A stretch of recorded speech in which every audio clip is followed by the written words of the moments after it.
I'm Mirica, and I'm part of BookOrators, a global student organization that aims to instill a love for literature in youth. As part of our guest speaker series, we are joined by Professor Benson Shapiro, who is the Malcolm P. McNair Professor of Marketing Emeritus at the Harvard Business School and has authored many books and articles on the subject, such as Keeping Customers. We have reached out to him because we want to show our listeners that it's possible to combine literature with another field, such as business, as Professor Shapiro has done. We are so excited to have you here to talk to us and our viewers. Professor Shapiro, for our first question, could you elaborate on your background and what attracted you to the marketing field?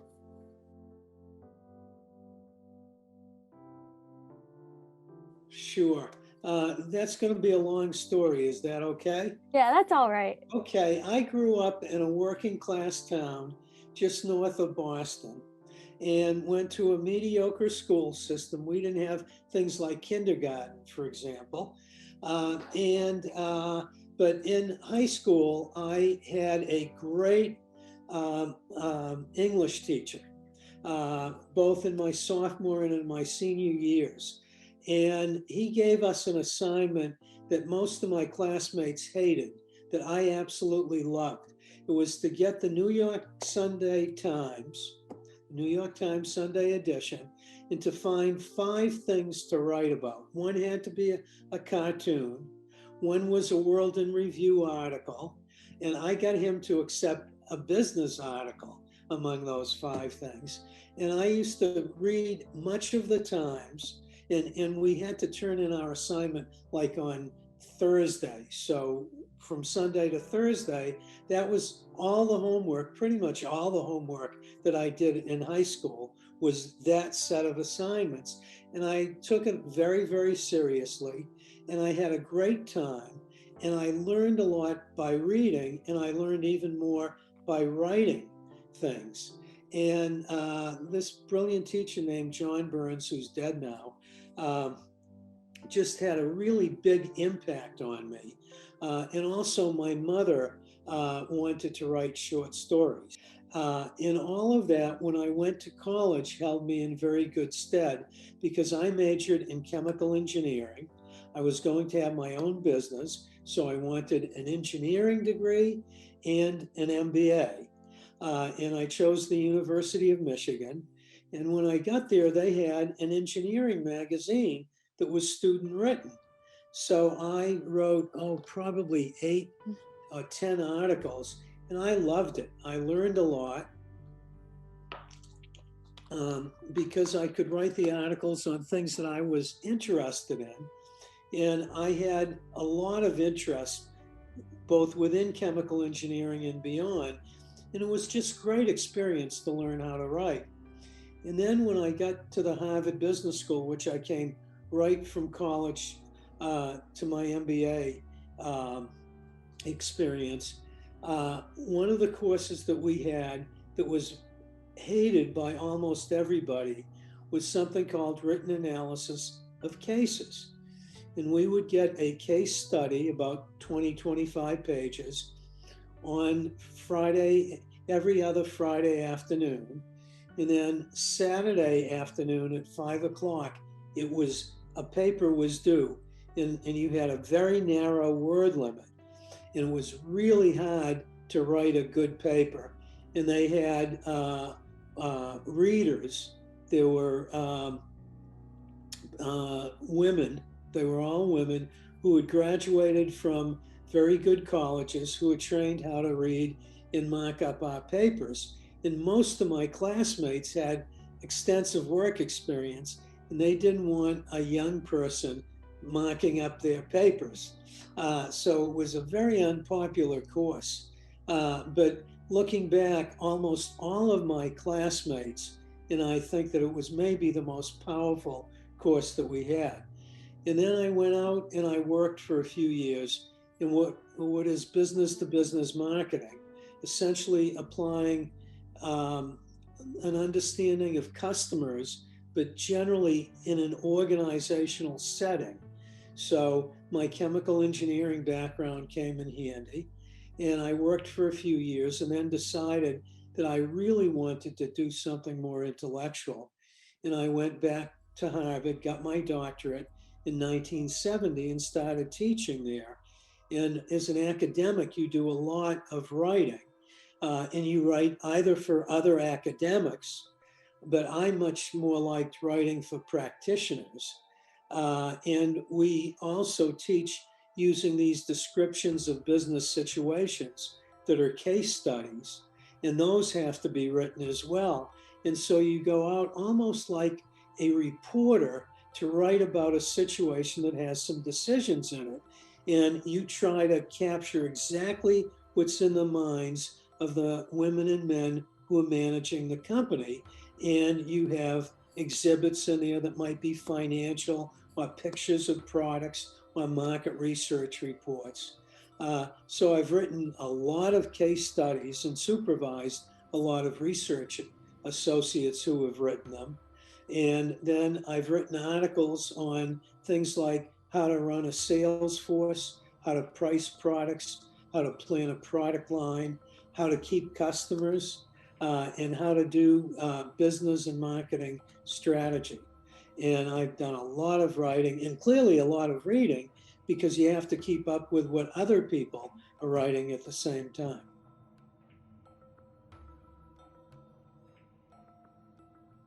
Um, when I was young, my plan B was to have my own business. In fact, that was my plan A. Uh, and I always thought after I got my doctorate that if I'm not successful at Harvard Business School, where I really wanted to teach, that there were lots of other great schools in the world, and that somewhere I would find a place. And I also figured that I would be able to do consulting. And I did a lot of that. It's sort of clinical experience when you're a professor. And I've worked for 340 different companies that have paid me, going from startups like Staples when it was born, Oh, wow. all the way. Tom Stenberg, the founder of Staples, was a friend and an ex-student of mine. So it made the connection very easy. And all the way to some very large companies, IBM, AT&T, Goldman Sachs, etc., so that I could be in business and see what goes on, understand it, so that when I taught, it was practical. It was not enclosed in an ivory tower. And that for me was very important. In all the promotions at the Harvard Business School for a professor are up or out. You either get promoted or you get asked to leave as you go from an assistant to an associate to a full professor. And the chances of getting promoted are not great. But I always thought that if I didn't, then I would go somewhere else or end up in consulting, which I really loved because it was so close to practice. And people brought you in only for the hardest problems, which were the most exciting to me. So I was sort of skimming the cream of the intellectual challenge off of being in business, so that I knew that I had all these options, and it worked out well. And now that I am partially retired, I'm doing a lot of pro bono, that is no charge, consulting for nonprofit organizations, which is really exciting to me because those are harder to manage than businesses are, but they don't have the resources that businesses generate.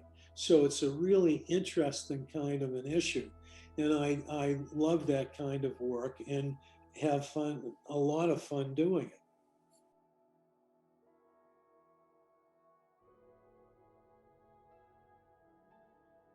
There's a, I think a great deal before I do anything. And everybody, well, there are different ways that people think. Some people think in words. My wife is a word person. I am a symbolic thinker. I think in diagrams. So I will use PowerPoint actually to put together little diagrams that they're slides. And as I'm doing that, when I have a speech to give, and I have some thinking that's relevant to that speech because I'm trying to figure out what I want to say, I will put that together, and then I will go and test that in a speech. And all of my speeches have some tried and true material that I know works, and some newer things that are very exciting to me, but they may bomb because they're new. And it was a silly idea. It wasn't a good idea. But so I try to develop some new thinking. And then eventually, if I find that it's working, and I'll discuss it with colleagues. And if it's going to be a joint article, there's a lot of discussion before there's even an outline or a title. There's just a topic. For example, the latest article is on the use of artificial intelligence in sales management and selling. And one of my colleagues and I talked about it. His name is Boris Groisberg. He's a brilliant organizational behaviorist, but he hadn't had a lot of experience in selling and sales management. That's what I brought to it. And as we're talking, I said, gee, I know these two people from outside who have all this big data on selling and sales forces. Let's get them involved. So they came to Boston for a day, and we had dinner together the night before and sort of got to know one another. And then we spent a day with flip charts, and we're drawing pictures, and we're raising things and thinking very broadly. And we came up with the topic. And then it's now a year and a half later. We've done drafts and outlines and shared thoughts and argued about things. And finally, a draft went to the Harvard Business Review. So there's lots of stuff. And as I've been doing my part, I've been reading more on artificial intelligence, talking to people, watching a webinar or a TED Talk or whatever, reading a lot of articles. I mean, there's no limit to what you need to read. So you're always making choices. But you want to understand where the field is and where it's going and how what you're writing will fit in. And then other people hopefully will build on that, because we all stand on the shoulders of giants who went before us. And in fact, this morning I was reading a case study that was used for many years as the first case in the required MBA marketing course. And it brought back some wonderful memories, but it also showed me how much cruder marketing was back then. And remember, I've been teaching now for over 50 years. That's a half century. That's a long, long time. And stuff changes, and you better keep up. And that's why it's so great to be among a group of colleagues who are constantly sharing ideas. And I love the contention of arguing about things. And you aren't disagreeing with a person, you're disagreeing with their ideas. And that to me is a very healthy way to do things.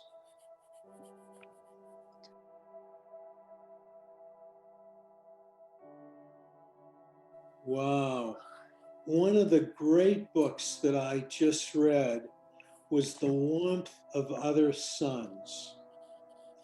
And it's about the Black migration from the South between about World War I and about 1970. And I lived through some of that and was aware of a fair amount of it.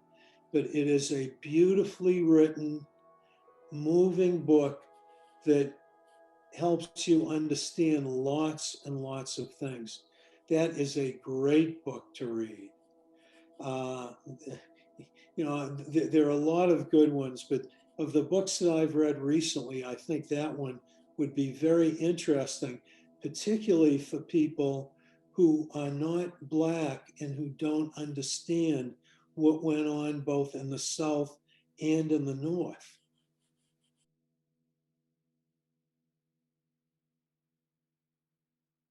Yeah, writing is hard. And I remember we wrote in the mid 1980s, three of us, a big 3-volume set of marketing books that captured the required marketing course at Harvard. And it was really a new way to look at marketing. We thought it was very new, very innovative.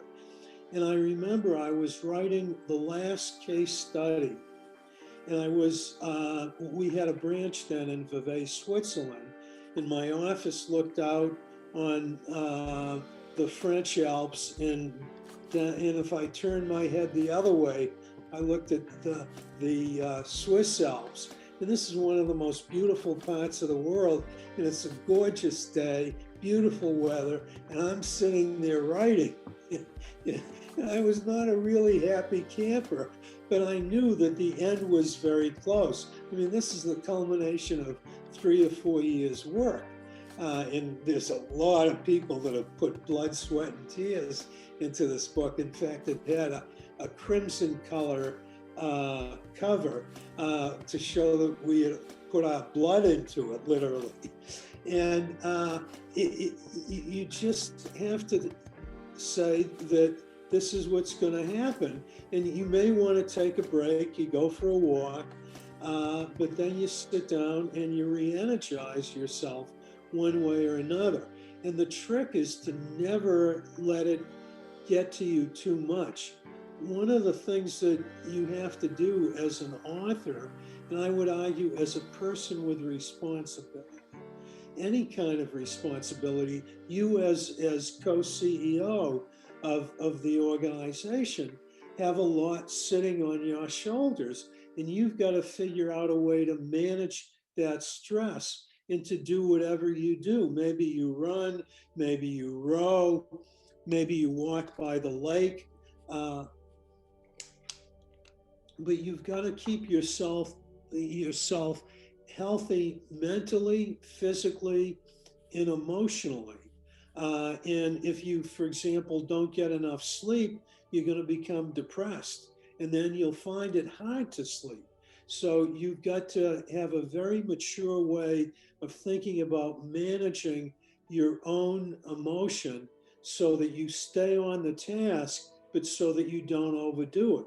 Everybody's got to have fun, and you can turn anything into real drudgery if you work at it too long and too hard.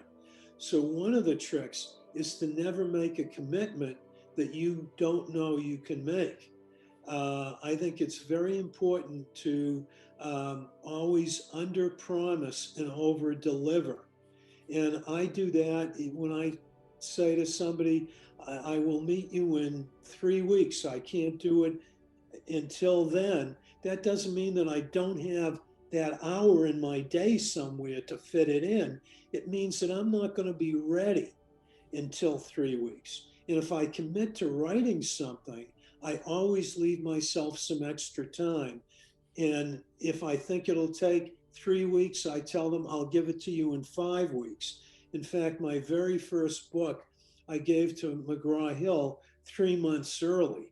And that's almost unheard of. They expected it to be 3 months late. So for 6 months, the manuscript sat there.